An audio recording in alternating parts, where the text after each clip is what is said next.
guys, and welcome back.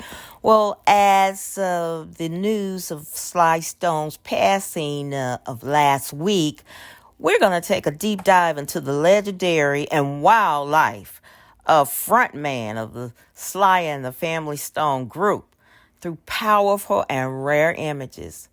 Now, from music genius to reclusive icon, this is a funky ride you don't want to miss. Wild, brilliant, unpredictable, funk icon Sly Stone lived a life as electric as his music. Now, today we're walking through his story, not just in words, but in unforgettable pictures. Born Sylvester Stewart in 1943, Sly was already a music prodigy by age 4, playing church organ with his siblings in California. Now, by the 1960s, he was a DJ, producer, and already pushing the boundaries of soul and rock. With his wild afro and infectious energy, he mixed gospel, soul, funkadelic, and gave birth to a whole new sound. F-U-N-K, funk. Yes. Now, Sly and the Family Stone wasn't just a band. It was a movement, integrated, gender inclusive, politically bold, and oh, so funky.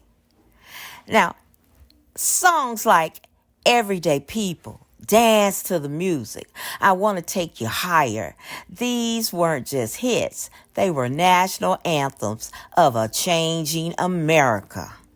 And oh, what about that Woodstock performance? What about Woodstock anyway? Well, we'll talk about that some other time. We talking about Sly. And let's not forget the funky wedding of the century. Now, on June 5th, 1974, Sly Stone took the stage for a very different kind of performance. He got married. Yes. Not in a church, not on a beach, but live in front of tens of thousands screaming fans, nowhere else but Madison Square Garden, of course. Now, his bride, model, and actress, Kathy Silva, walked down the stage to join Sly in what might be the most over-the-top rock and roll wedding of all times. It was spectacular. Love and showbiz all wrapped into one, a pure Sly Stone moment. Now, the band broke apart, albums flopped, and Sly slowly vanished from the spotlight, a genius drifting into mystery.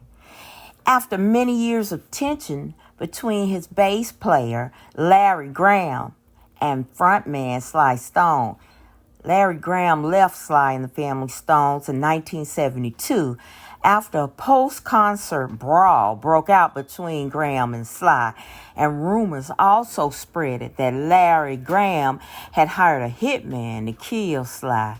That may be why Sly was going into seclusion. And you know who Larry Graham is. Yeah, that's Drake's uncle, father's brother. Yeah.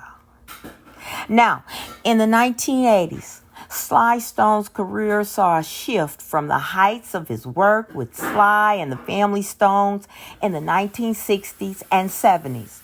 Now, while his band had disbanded, by the 80s, Sly continued to make music and collaborate with other artists, although his efforts were hampered by personal struggles with drug addiction and erratic behavior.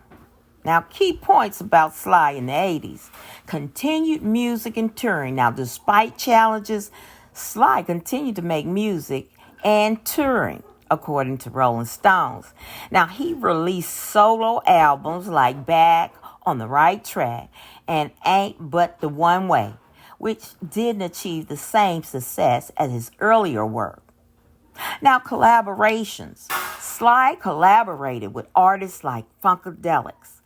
His contribution to Funkadelics, the electric spanking of War Babies in 1981, was noted. And boy, when him and George Clinton got together, oh yes, those were two creative geniuses. Also, two drug heads. I watched a documentary on Sly, and George Clinton said that they both were crackheads. Yeah. Now, the 80s were marked by difficulties related to drug use. Yeah, and that's when crack came to town, too. His erratic behaviors, which impacted his career and public image. He faced drug possession charges and entered rehabs.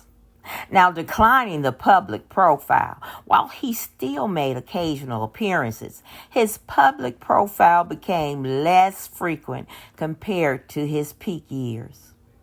Now, despite his personal struggles, his influence on music remains significant, as seen in his collaborations and the way his earlier work continued to inspire other artists.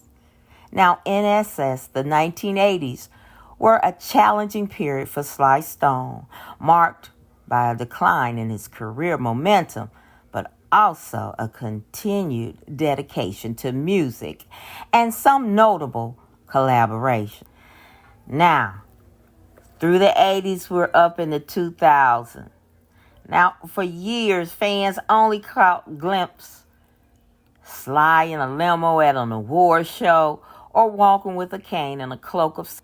Now, in 2023, Sly Stone finally won a $5 million settlement for unpaid royalties, a hard-fought recognition of his legacy.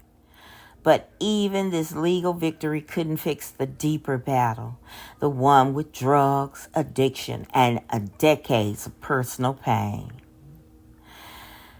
Now, footage of his book, he penned his memoirs. Thank you for letting me be myself again.